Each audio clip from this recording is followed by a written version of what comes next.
বিসমিল্লাহির রহমানির রহিম।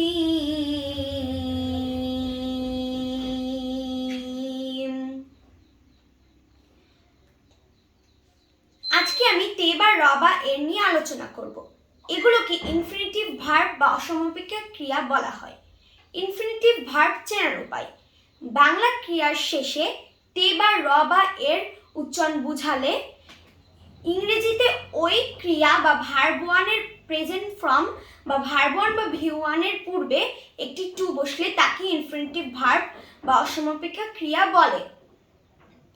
সমাপিকা ক্রিয়া: যে বাক্য সম্পূর্ণ থাকে তাকে সমাপিকা ক্রিয়া বলে এবং যে বাক্য অসম্পূর্ণ থাকে তাকে অসমাপিকা ক্রিয়া বলে।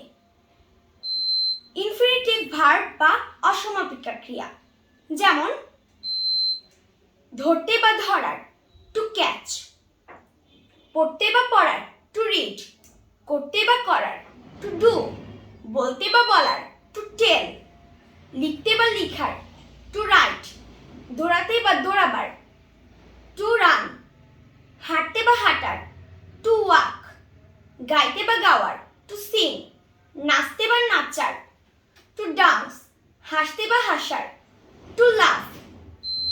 আমরা জানি সমাপিকা ক্রিয়া এবং অসমাপিকা ক্রিয়া।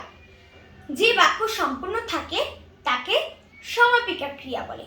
যেমন আমি কাজটি করি, আই ডু দ্য ওয়ার্ক; আমি কাজটি করছি, I am doing the work; আমি কাজটি করেছি, I have done the work; আমি কাজটি করেছিলাম, আই ডিড দ্য ওয়ার্ক; আমি কাজটি করছিলাম, I was doing the work; আমি কাজটি করব, I will do the work. এগুলো হলো সমাপিকা ক্রিয়া এবং অসমাপিকা ক্রিয়া। যে বাক্য অসম্পূর্ণ থাকে সেগুলো হলো অসমাপিকা ক্রিয়া।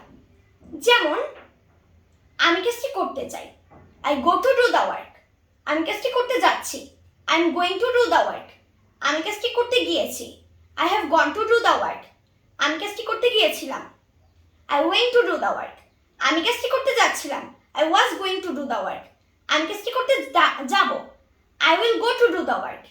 এগুলো হলো অসমাপিকা ক্রিয়া। So friends, keep me in your prayers. I wish you have a happy life and bright future.